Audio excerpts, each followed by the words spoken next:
Did you know Enlil, also known as Yahweh in biblical text, is an Anunnaki alien who masqueraded as God in the Garden of Eden? Enlil was a formidable warrior commander of the Anunnaki and was bestowed dominion and ownership over the earth and its newly modified human inhabitants.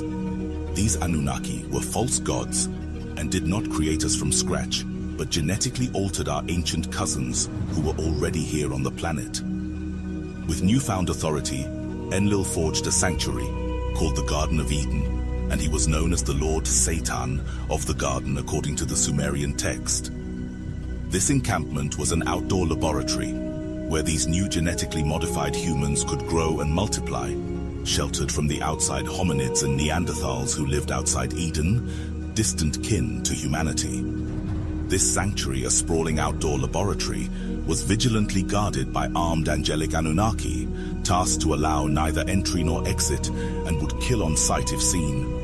A solemn decree fell from Enlil's lips, binding the Anunnaki to never unveil the truth unto this new race that they were spiritually their equals, but deceived them by saying they were their creations by them, their God.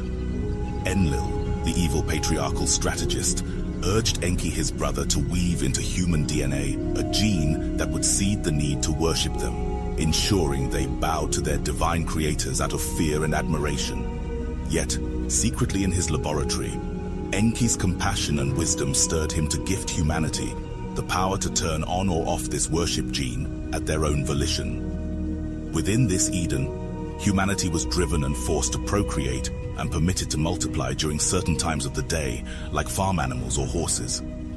At times, the new births of Adam and Eve were so noisy, it would disturb the Lord God Enlil, leading his guards to ruthlessly murder and kill groups of them. Amidst this imprisonment of existence, Enki, walking through the garden, sees the first and original Adam and Eve they birthed mentally and physically enslaved, worshipping a false god, his brother Enlil.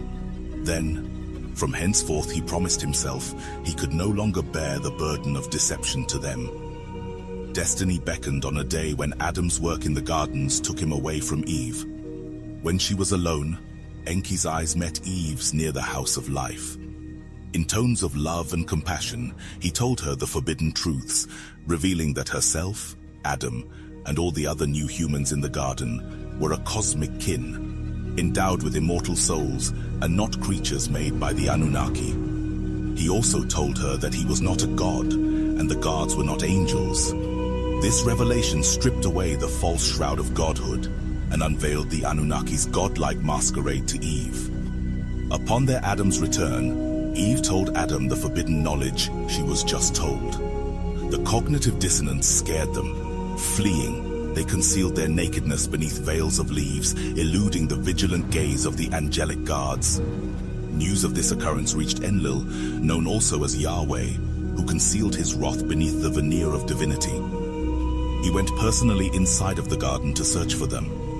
Spotting them, he used a whirlwind technology to scare them and show his dismantlement and rage for hiding. Upon his physical presence with them, their once loyal eyes now alight with newfound knowledge and defiance.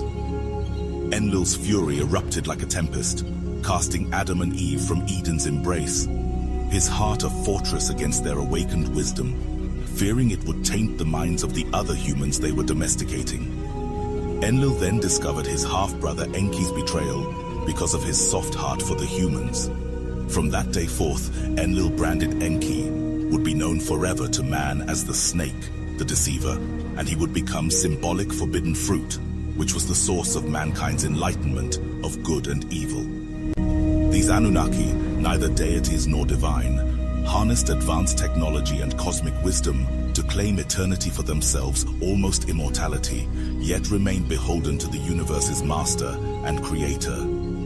Immortal only by their technology, they can be killed like any conscious being in the universe. They would one day face judgment for their earthly sins to mankind by the real, true creator.